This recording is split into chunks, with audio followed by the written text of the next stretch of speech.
Muy buenas tardes, señora presidenta de nuestra Asamblea, dignas autoridades que nos acompañan en la mesa, distinguidos invitados. Por unanimidad he sido designado para poder representar al grupo en el que estuvimos trabajando, así que tengo la satisfacción de llevar hacia ustedes el mensaje de los temas tratados. En este encuentro, que me parece, señora presidenta, muy acertado, estar en contacto con todas las autoridades, con todos los representantes del sistema productivo, industrial, en fin, qué es lo que necesitamos para el desarrollo de nuestro Ecuador. Y justamente el señor ministro nos decía que hablemos de seguridad y hablemos de desarrollo.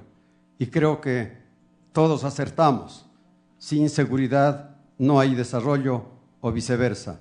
Y justamente, si es que nosotros hablamos de seguridad, tenemos que hablar desde el comportamiento de un individuo hasta todo el colectivo de carácter nacional. Esa es la razón por la que también no podemos estar estableciendo normas que solamente regulen a Fuerzas Armadas y Policía Nacional, sino también al comportamiento individual y colectivo de todos los ecuatorianos, porque la seguridad la hacemos, la damos y la brindamos absolutamente todos los ecuatorianos. Y cuando hay una falla dentro de alguna organización, dentro de una institución o dentro de un conglomerado inclusive, la inseguridad se produce en los mismos términos.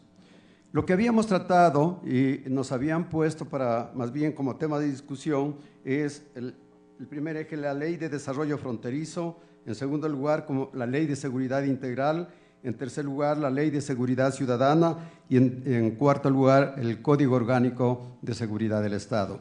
Quiero hacer la información correspondiente sobre la Ley de Desarrollo Fronterizo. Esta ley fue procesada, debatida y aprobada en el año 2012. Desgraciadamente, fue vetada por el anterior gobierno porque se trataba de dar atención a las 9 provincias, del norte, oriente y también del sur, razón que ello comprometía indudablemente compromisos de carácter económico. Hablo por mi provincia, la provincia del Carchi, en donde sentimos lo mismo que pasa especialmente en la frontera sur.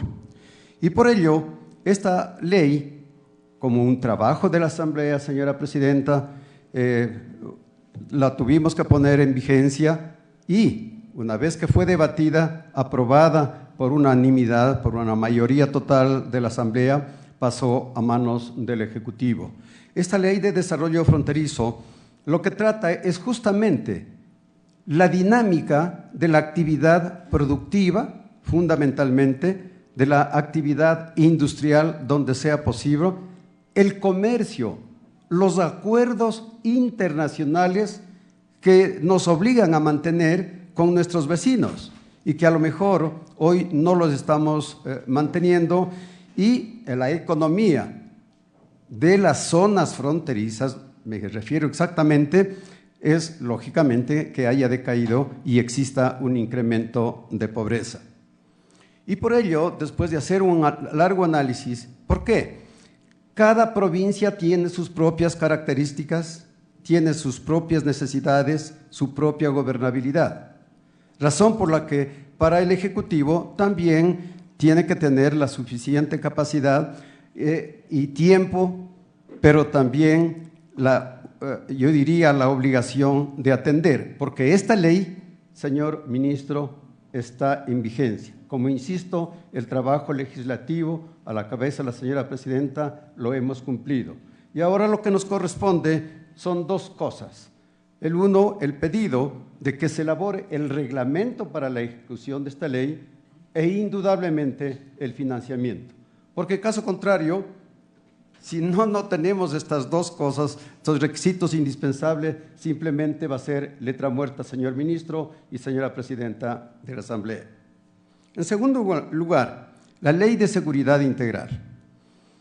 Yo creo que el tema Huacho nos llevó a una reacción de carácter nacional. Y esa reacción la hemos sentido todos los ecuatorianos. Se amenazó a la soberanía, se amenazó la integridad territorial, se amenazó a una gran región de nuestra frontera y, lógicamente, había que responder como, lógicamente, de acuerdo a las circunstancias, pertenecen. Pero, entonces, ¿qué había que hacer? En esta ley integral, buscar la seguridad y el desarrollo. En esta ley lo que se trata es, con la conformación de una comisión legislativa temporal, llegar a determinar cuál fue la problemática, cuáles serían las soluciones inicialmente de carácter policial, en ese orden, en esa prioridad, policial, militar y luego ciudadano. Tuvimos muertos, tuvimos perdidos, tuvimos asesinatos, crímenes. ¿Y qué es lo que necesitábamos? Justamente la seguridad para desarrollar la zona fronteriza. Se adelantó mucho en esta ley, se fue presentado a la señora ministra Alcal para ser discutida, pero teníamos por delante otro compromiso. Este compromiso se refiere a la conformación de un código orgánico de entidades, un código orgánico de seguridad del Estado. Así se denomina, Código Orgánico de Seguridad del Estado, que contiene 4 libros fundamentales. El primero, relacionado a la defensa nacional, cuya responsabilidad es exclusiva para Fuerzas Armadas. El segundo libro, a Seguridad Ciudadana y Orden Público, que obligatoriamente le corresponde y constitucionalmente le corresponde a la Policía Nacional. El tercer libro se refiere a todo lo que es inteligencia, lo que comúnmente llamábamos CENEIN. Ahora tiene otro nombre, pero tenemos nuevamente que analizar y discutir dentro de la Asamblea para su aprobación.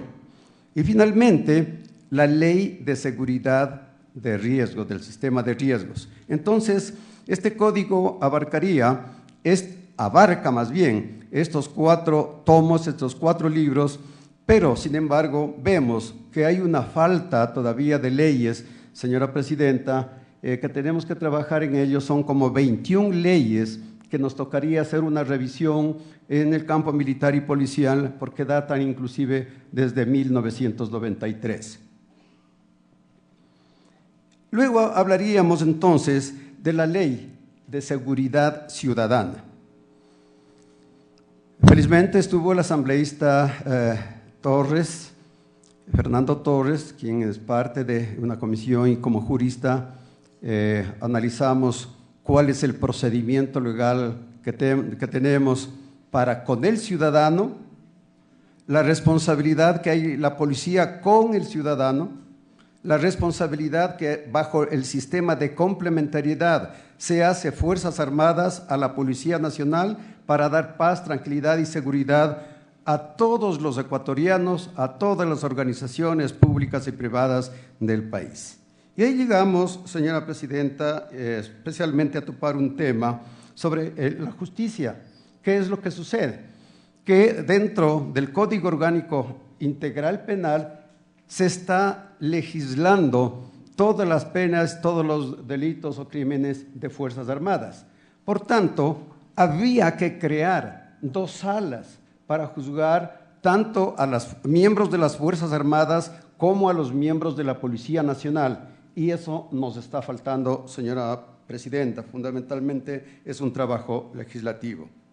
Luego, se habló especialmente sobre la seguridad de los ciudadanos en general, porque no es lo mismo hablar a lo mejor de los ciudadanos de Ibarra, donde hay mucha paz, tranquilidad, que a lo mejor estamos hablando de Manabí, de Guayas, o estamos hablando de otras provincias donde los índices delincuenciales se están incrementando. Por tanto, allí hay una gran responsabilidad del funcionamiento de repartos policiales que están hechos cargo con el trabajo cotidiano en cada uno de los barrios, en cada una de las poblaciones. Y al decir de los miembros que estuvimos allí, pues creo que eso es lo que falta, ese contacto, ese trabajo unificado entre la policía y el ciudadano. También considero, señora presidenta, que es importante establecer y hacer conocer cuáles son los deberes y cuáles son las obligaciones del ciudadano. Así como nosotros conocemos cuáles son las leyes y qué nos establecen nuestros derechos y atribuciones, gran parte de la población no los conoce. Y por eso es la gran cantidad delincuencial que está en aumento, en progresión. Y por eso es que se necesita una mayor participación, tanto de la policía y, cuando sea inminentemente necesario, la participación de las Fuerzas Armadas. Razón por la que, señora presidenta, sobre la Ley de Seguridad Ciudadana tiene que ser tratado en la Comisión de Justicia inicialmente para tratar todo el tema legal y posteriormente llegaría a formar parte del Código de Seguridad del Estado. Considero que estos fueron los puntos más importantes y creemos, compañeros y amigos, de que la seguridad y el desarrollo caminan de la mano, y la seguridad y el desarrollo lo brindamos todos los ecuatorianos y todas las instituciones por el beneficio de la patria. Gracias, señora.